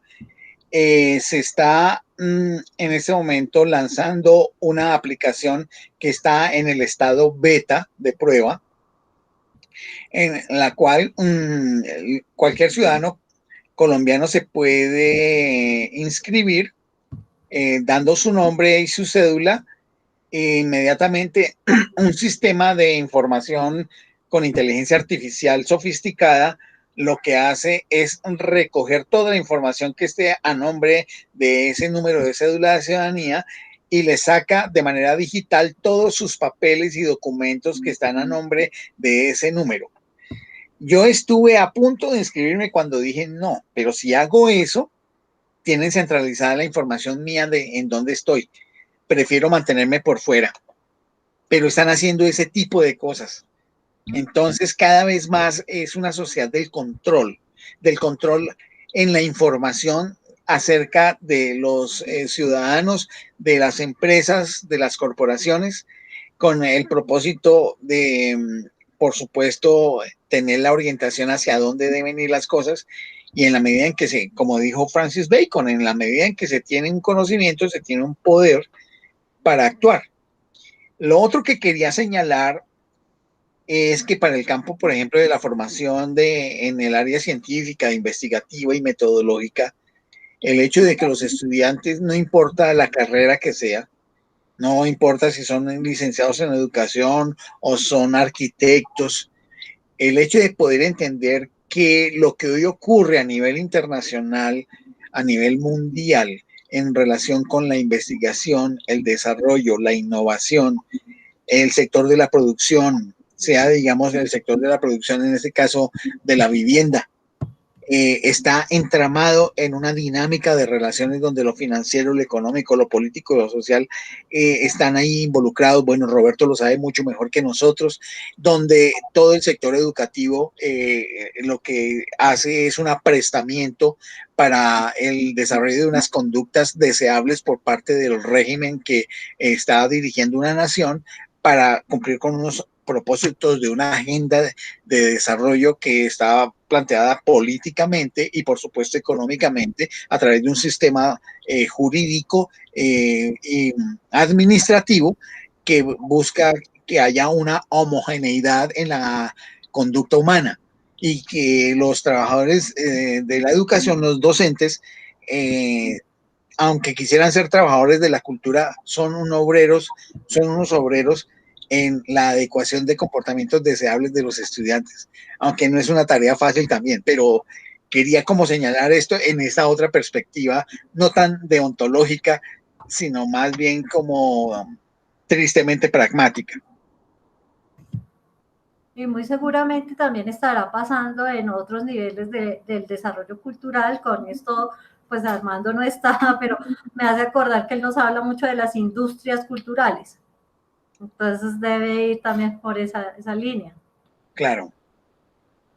En ese sentido, pues ahí tenemos una información, o hay alguien que tiene una información que no estuvo y que nos hubiera ayudado mucho. Es también ver el concepto de Big Brother, ¿no? Que ya George Orwell adelantó en 1984. O sea, uno no sabe hasta qué momento tenía conocimiento o realmente es ciencia ficción. A mí se me hace que él tenía conocimiento, porque es que cada vez que yo veo ese libro y digo como tantas coincidencias. Claro, claro. Pura ignorancia mía, pero la ficción me lleva por allá. No, Estela, yo no creo que sea eso, no. Esa relación que tú haces es una relación que tiene validez. Yo lo veo válido. Es posible que tuviesen unos conocimientos previos de lo que se estaban manejando en ciertos círculos de poder, indudablemente. Me hace acordar de, creo que hay una obra de Aldous Huxley en la cual se relata también una sociedad sobre el control. Está Walden 2 de Skinner, que también habla de una sociedad del control. O sea que las ideas de la sociedad del control sí vienen de hace ya un buen ratico, por lo menos desde principios del siglo XX. Entonces, sí, muchas gracias. Sí, un mundo feliz. Y no sé, pues aunque pudiera sonar para algunos como teoría de la conspiración, me hace acordar de ese libro que apareció en Rusia como en 1907, el protocolo de los sabios de Sion, con una agenda que señalaba cierto tipo de cosas. Pero bueno, con el propósito de que no nos vayan a censurar el video, pues dejémoslo por ahí, no más. Hay unos aspectos que me parecen importantes en el texto que particularmente leí hoy de Francisco, y es cómo hacer esa distinción entre investigación aplicada, desarrollo experimental e innovación, y que son tomados precisamente del manual de Frascati, porque precisamente eso es lo que a veces a uno no le permite tener como el panorama, en hacer esa diferenciación y esas distinciones entre una y otra. Y pues en este caso entendía la investigación aplicada como esos trabajos que se llaman trabajos originales realizados para adquirir nuevo conocimiento, sin embargo que están dirigidos fundamentalmente a objetivos de una práctica específica.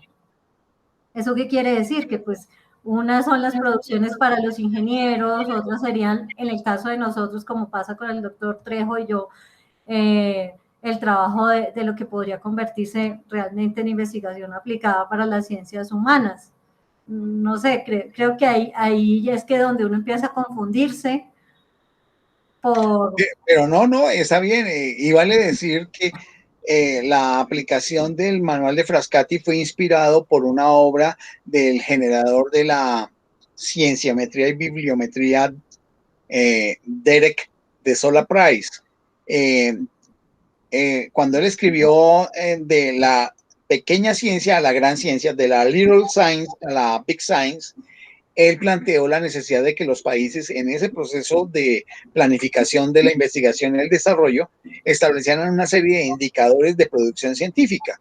Y entonces a raíz de eso, una serie de especialistas de distintos países en el año de 1964 se reunieron en la provincia o en la ciudad de la población de Frascati en Italia, y diseñaron un manual en el cual hicieron unas definiciones claras de qué se entendía por ciencia, qué se entendía por tecnología, qué por innovación, y empezaron a diseñar allí unos indicadores de producción científica y empezaron tecnológica, por supuesto, y de innovación.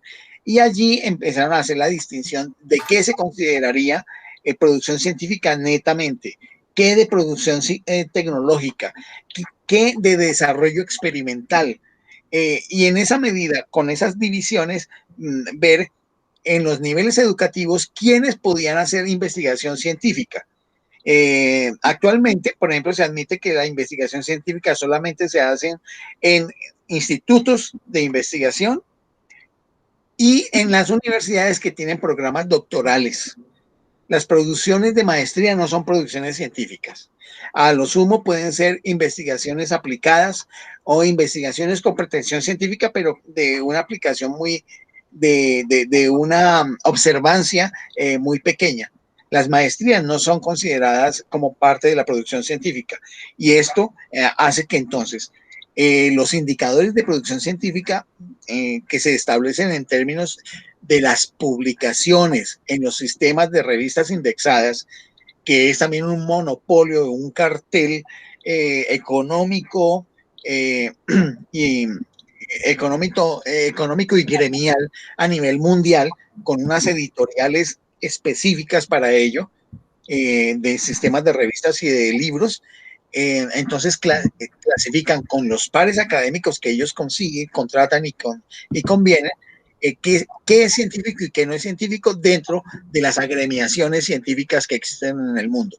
Entonces aquí se va haciendo una decantación, una depuración que es de élite, y esto hace parte de esa división internacional de la producción entre países, donde la producción científica es otro de esos componentes.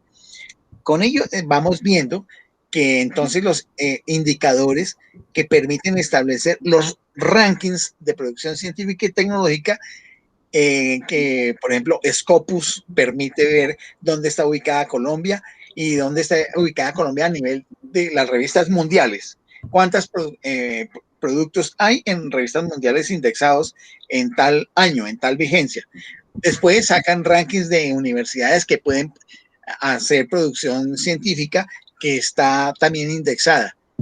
Después hay otras clasificaciones que son más modestas, que admiten publicación indexada, no necesariamente doctoral.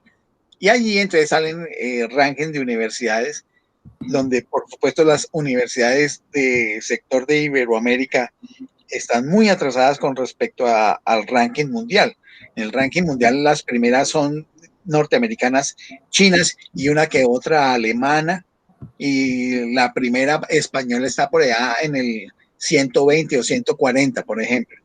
Entonces, eso también sucede dentro de este ámbito de esa división internacional de la producción, dentro del cual el conocimiento científico y tecnológico es parte.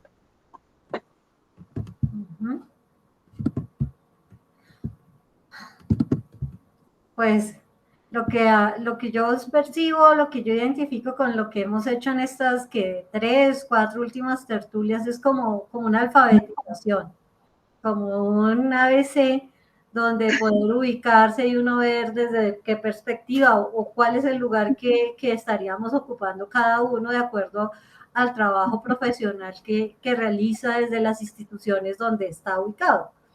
Lo que le muestra que es que definitivamente, pues si lo vemos en sentido macro, pues pareciera que no estamos haciendo gran cosa.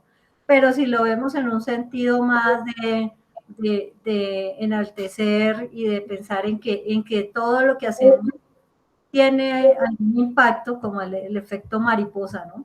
Que es tan endeble, pero que tiene de todas maneras su impacto, eso es lo que hace pensar que podemos seguir. Sí, doctor Trejo.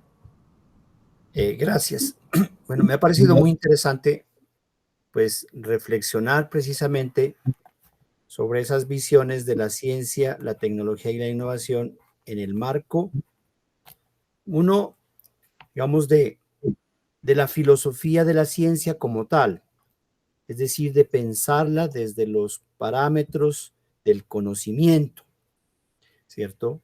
Que es algo que, pues, históricamente no se puede renunciar. El profesor Luis Francisco decía que la filosofía, digamos como la epistemología, la teoría del conocimiento, bueno, también tal vez la nociología, la ontología, hacen parte de esa filosofía de la ciencia y es fundamental. Y esa diría que es como la asignatura inconclusa en la universidad. Por eso se salió de la universidad a otros planos de reflexión filosófica, científica.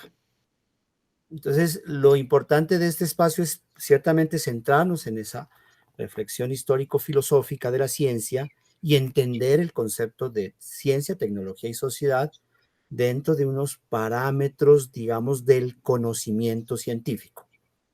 Una segunda perspectiva, digamos, la veo yo en el marco, digamos, de lo que la ciencia, la tecnología y la sociedad ha estado precisamente sometida al elemento del poder, y si queremos verla en el plano del poder político, ¿sí? Poder político o, digamos, o el poder hegemónico del conocimiento.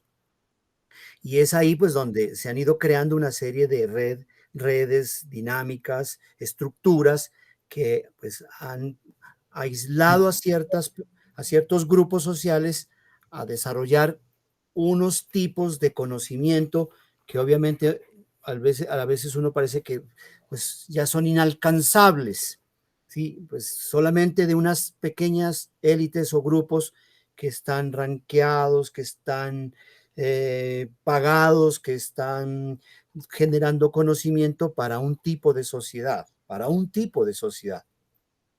Y otra está en función de lo que hacen, digamos, los gobiernos en términos de las políticas de ciencia, tecnología e innovación.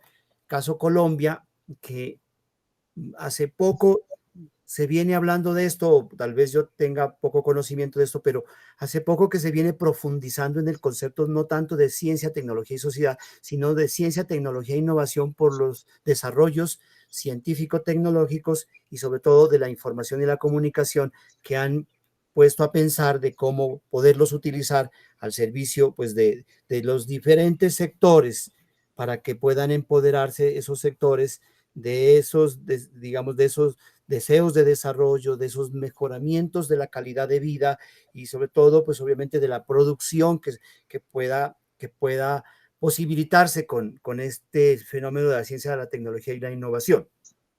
He participado en varios eventos de estos del Ministerio de Ciencia, antes Colciencias, de poder empoderar en la cultura esos conceptos y generar una serie de reflexiones que enmarquen o posicionen a las regiones en temas de mejoramiento de las condiciones. Y una cuarta, digamos, es como esa digamos, de lo que las universidades aún no han logrado hacer, y es precisamente eso de decir, si ellas todavía tienen la posibilidad y la capacidad para generar el conocimiento científico que se requiere, porque hay otras que generan más conocimiento científico, más tecnología, más innovación que las mismas universidades. Entonces, a nosotros los investigadores nos ponen a pensar problemas que tienen que ser de productos aplicados para que realmente sean productivos. De lo contrario, son simplemente contenidos grises, contenidos que no aportan mucho al desarrollo social. Caso, por ejemplo, que cuando uno hace un doctorado, entonces no puede uno reflexionar con un filósofo porque eso, de ese conocimiento no da mucho a las universidades. Pero si se hace un trabajo de investigación aplicada, un filósofo pues puede entonces aportarle al desarrollo mismo de la institución y de las regiones. Entonces uno dice, bueno, ¿dónde estamos en materia de pensar el conocimiento científico desde las diferentes ciencias y sobre todo posicionarlo en la juventud y en la niñez, que es la que ha de tener que volver a recoger toda esta herencia de la tradición de Occidente, de cierta forma, y lo que yo decía al comienzo, no sé si de manera, digamos, utópica, de que la ciencia tiene que volverse contemplativa en estos escenarios de oscurantismo, de incertidumbre y a veces de no posibilidades, o sea, de que se vuelve más lejana la ciencia y la tecnología en la juventud. Solamente se utilizan equipos como para maravillarnos de las cosas bonitas, pero no realmente de generar esos empoderamientos en la formación de los niños, de los jóvenes y pues obviamente de los maestros. Lo hablo desde esa perspectiva. Gracias.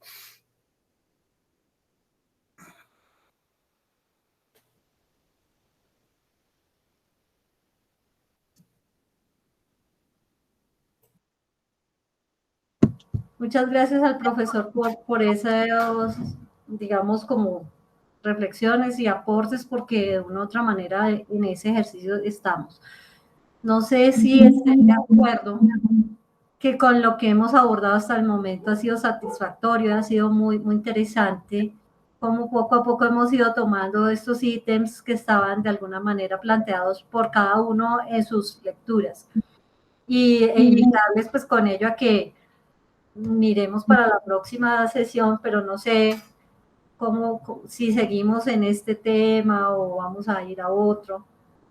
Pues hay la propuesta que yo quiero hacerle al grupo en esta secuencia es abordar ya el trabajo de investigación que yo realicé para mostrar el problema de la evolución de la ciencia en tecnociencia y tecnociencia geoestratégica en este momento, en lo que va en estas 2 décadas del siglo XXI en este momento, y con los ejemplos y todas las cosas del caso.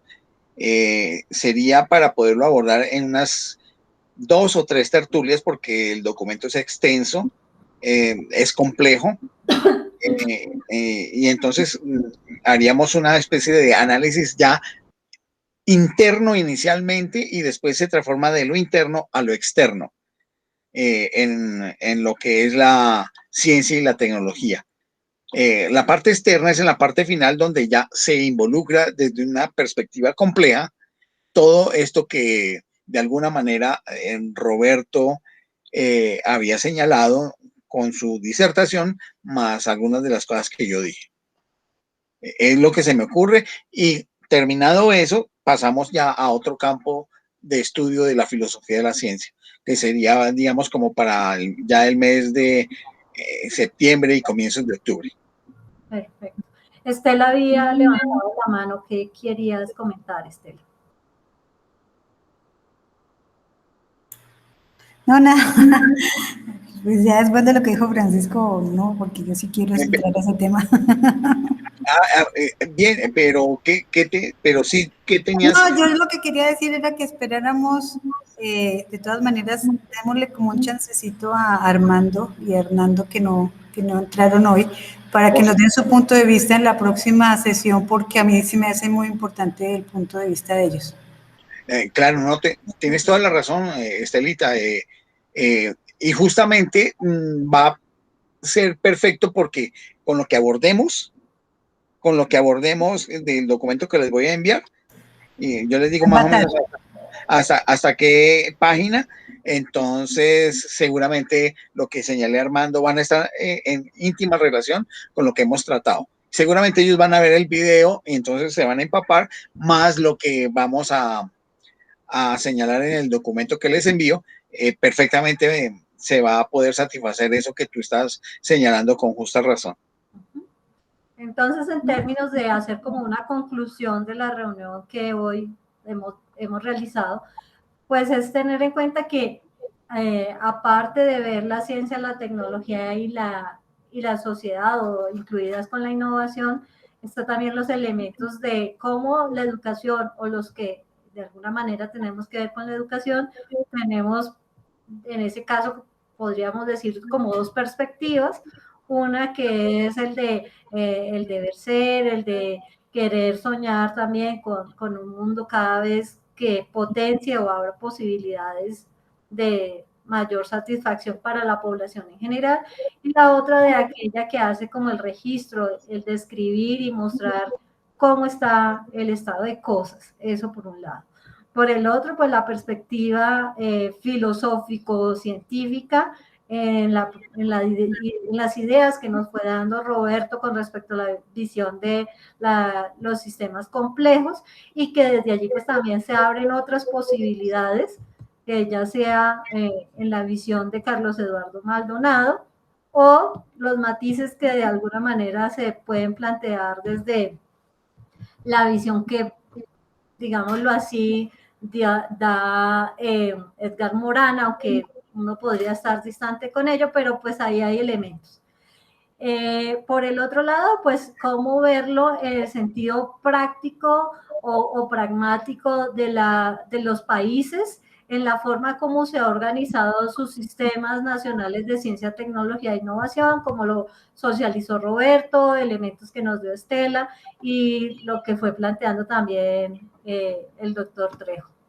Y pues en el otro aspecto es esa visión integradora desde la perspectiva de cómo un sistema tecnocientífico que incluye las ingenierías, que incluye la ciencia, y visto esto en una visión de sistema, en lo que planteó Francisco desde el comienzo, cuando nos mostró el gráfico y nos fue mostrando la red de relaciones en cada uno de estos apartados, y que de una u otra manera pues lo que nos hace es ver la articulación y decir con ello pues que lo que hicimos hoy fue abrir opciones y posibilidades para las personas que quieran ver este video y que quieran de pronto tomar algunos asuntos y poderlos profundizar. Entonces, gracias a los compañeros por esta tan interesante tertulia que hoy a mí por lo menos a nivel personal me ha resultado muy agradable. Gracias Estela, gracias a Héctor, y pues gracias a Roberto, ya no está, salió, y gracias a Luis Francisco. Creo que esto nos hace ponernos un poco como al día de lo que está ofreciéndonos pues la sociedad actual. Muchas gracias. Voy entonces a cerrar la grabación, a detenerla.